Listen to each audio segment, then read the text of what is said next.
send the grandkids off riding on them because I took a squirrely ass ride. And yeah, the freaking then whenever I got all done with that, I just picked it up and wheeled it right back over to the shop and put it away. Yeah, it was a trip. It got my adrenaline going because it was like evening time, and I had told my neighbor, I said, I'll come over, we'll have coffee, we'll test drive this go kart around the block. But then his grandkids started coming. They came and knock on my door. Is the go kart ready? Is the go kart ready? I was like, well, I haven't test driven it yet, but all I did was reposition the motor, and I'd already driven it once or twice.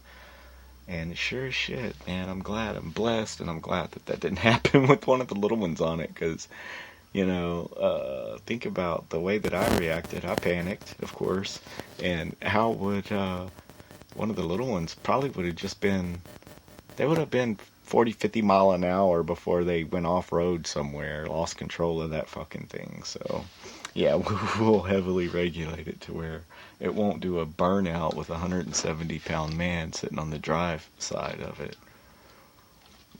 As it did, the throttle stuck, and all I could hear was going. Then they fucking caught traction. I was gone, son, gone. Oh. And then a little pit bike. I put together a little pit bike. A little Apollo 110. Bought it out of the back of a guy's truck that somebody brought him to work. Paid a little too much for it, but we still doubled our money on it. But what's fucked up is a guy comes to buy it. A, tries to talk me down on price. I'm like, no fucking way, dude. You already talked me down on the price online.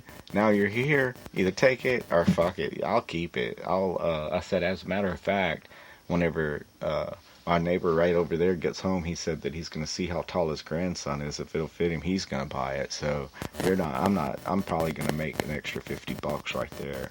So if you don't want it, you shouldn't have been wasting my time and come over here making me some fucking lowball ass off. Oh, no. He says, I'll take it. Well, fuck, man. Sure as shit. It sits there, it runs perfectly and everything. We load it into the back of his truck. Fucking fuel starts leaking out of the carburetor. I'm like, well, it's yours now, dude. If I were you, I'd go get a fucking inline valve and put there in that, or whatever. Because, and then I shook it. I said, when that's because we just had the bike upside down and shit, putting it in here, and it hasn't been driven at all. This thing's basically hasn't been ridden at all. I just took it apart. I cleaned out the carb. I repainted everything on it. Put it back together. Retucked the seat. You know what I mean? Did some stuff to it to make it really look good. Changed the oil. Put a new spark plug in it. Make sure that mechanically it's going to be good. Put a new drive chain on it to make sure the sprockets are good. Make sure everything's adjusted right.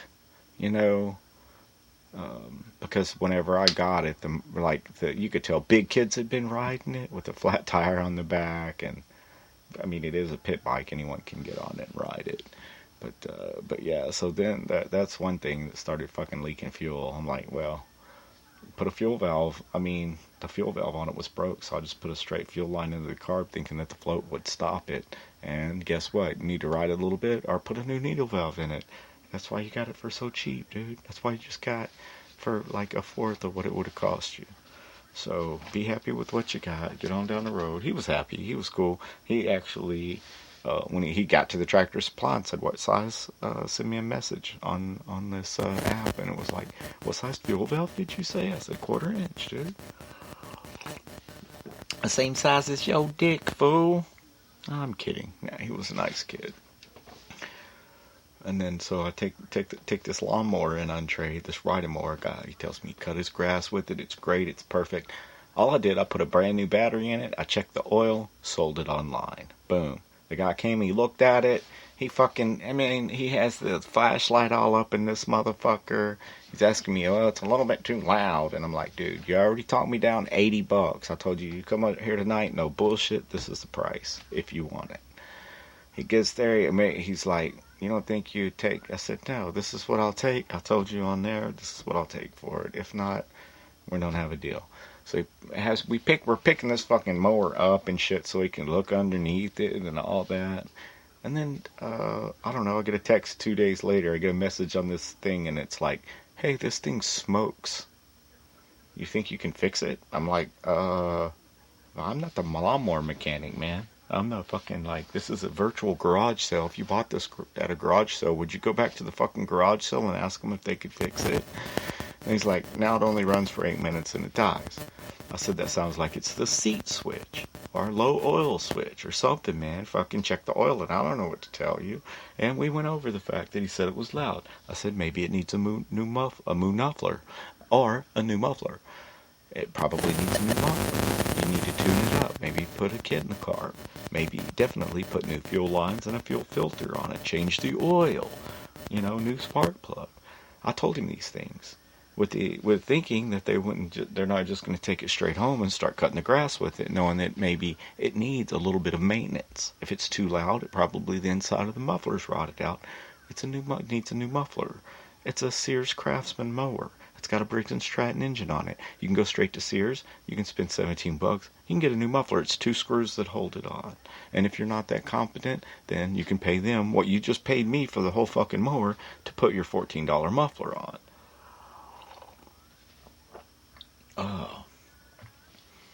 And then, yeah, my brother works in the oil field. And sometimes for them, some of the things that they throw away, I tell them, no, don't throw that away. Bring it to me. I'll sell it online in my virtual yard sale. So my brother brings me some echo blowers. A couple of echo blowers. They do not work. I put them on this virtual yard sale for parts or repair. An echo blower's $180, right? For a good one. These are good ones. They're top of the line. And so I put both of them on there for $60, right? For parts or repair. So if you need a carburetor, you need a pull string, shit like that, these would help maintain your fucking fleet of echo blowers if that's what you had. Or if you wanted to clean out the fuel, maybe put new fuel lines on them, clean the carbs, they both probably work. Right? So finally, after dicking around with this dude online for it's at least been 2 weeks, I'll be there. I'm going to come get it. After talking me down, of course, $20. I'll be there this day, I'll be there that day, I'll be there this day. Can you meet me over here? I said, like, man, I'm not strapping fucking leaf blowers to my motorcycle, so unless you want to come here to get them, they'll be here unless somebody else buys them. So finally the dude shows up, after about, I don't know, at least 3 or 4 times that he was supposed to come get them, and then like the 5th time, he's like, I can come right now. And of course, I don't know what the fuck I was. Oh, I was working on my car. On the cage. I was working on the cage. And I was like, well, that actually works out because I'll be out there fucking working on my car. I need to clean it up. I need to, make it look presentable. And so I go out there and I do my thing to the car, and I'm out there and I'm out there and I'm out there. Fucking 2 hours, right? 2 hours, like nothing. Nobody's there. It's starting to get dark. I'm like, well, fuck it. I went inside. And then, of course, fucking 3 minutes after that, I'm fixing to go partake in a slice of the old chocolate cake, man. Just relax for a little while. And pop, pop, pop. Here's Pops knocking on my bedroom door. Hey, zombie, there's someone here for you. There's a man. I'm like, oh, it's the dude about these fucking blowers. So we get him there, and what's he do? He tries to fucking crank them up. They're on the virtual garage sale for fucking parts or repair. I said, one will crank and die. They probably got bad gas in them. So immediately the dude's gonna fucking pull his own arm off trying to crank these motherfuckers up. I said, look, if you have a little bit of starting fluid, okay, you could probably spray a little starting fluid in there. And he goes and gets carburetor cleaner and sprays carburetor cleaner into them. They don't crank. Okay, that's fine. That's great. One of the air filter was not original. I was like, look, dude, if you want these motherfuckers, give me $30 and get the fuck out of here with them. If you don't, quit wasting my fucking time. Period. Exactly. Just like that. And he reached into his wallet and he gave me $30. He loaded the motherfuckers up. And I said, hey, I want that other $10. Do you want a fucking weed eater? I was like, I got a weed eater back here. I'll sell you for $10, fool. That's a fact. I didn't want to. I didn't want him to. He knew that he was only going to give what fucking. He was going to try to give $10 or $20. Fuck that. I shouldn't have even sold them for the 30. However, they're not going to do anything except set in my shop, take up space, and to me, space is money. That's square footage that I could be using to rebuild another little pit bike or to rebuild a go-kart at this point in time. And yes, I am going to get back into big bikes. Definitely. I've just got to find the right one for the right price. You know what I mean? Like the one that I ride. However, I can't sacrifice the one that I ride in order to build two more. I used to do that all the time. That was like the name of my game. However, now I know now that persistence overcomes resistance. Right now, it's tax time. Everyone has a little bit of cash in their pocket, so you're not going to find any real good deals on motorcycles. That's why I'm thinking about selling this cage. Maybe that'll put a few grand in the zombie pocket so that we can take that and turn it into more. I cannot wait to build a shop with a loft over it just so that I can look down on some of the projects, some of the custom things that I built during the day. And not to mention a hardcore motherfucking studio where I can bring Robcast Radio to life at the drop of a hat. We've got that. We've got a softcore studio. Oh, and yeah, so the dirt bike, so the little dirt bike, that guy's happy, right? I know, it's a good one, as far as, yeah, okay, it's knock on wood, good. For what it was, for what it turned out to be.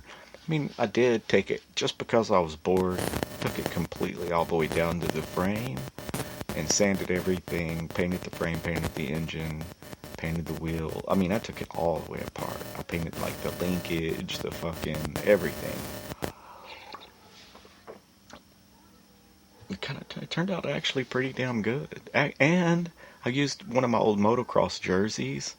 Like it was already missing both sleeves. I used the sleeves to recover four-wheeler seats and shit with.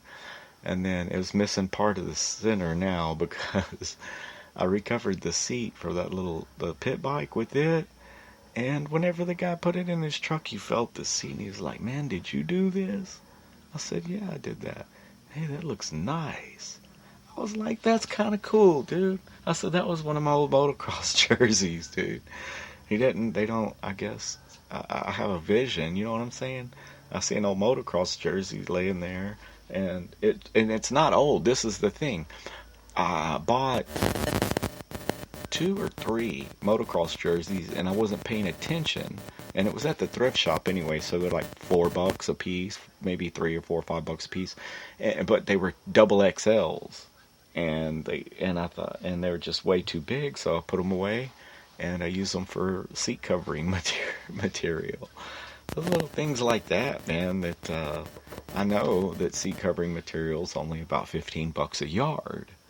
However, if it's something that you have that are laying around that you can keep out of the landfill, and it really set the little bike off. Little four-wheelers, you know what I mean? A fucking something that's I'm only selling for a few $100s. If you spend $50-$60 on the seat, that takes a real big dent out of your profit whenever you can do the same thing with some recycled materials. And in my opinion, get a way better effect. I can look at anything that I've ever built and tell that I built it, even if it's a fucking lawnmower or just certain signature things that people do. And I'm known for going way too far, like doing too much, taking it way, like the go-kart. That thing, fuck. Put an overhead cam racing engine on this little fucking go-kart. And the thing too is it was number 3 when I got it, and I made it into a number 13.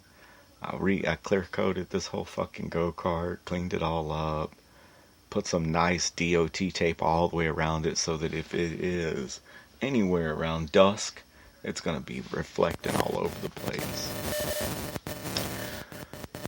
So that's, like I said, that's back in the shop. I'm definitely going to put crank the governor way up on it so that it'll only go about maybe 15, 18 mile an hour. They can just ride it around their house over there. And definitely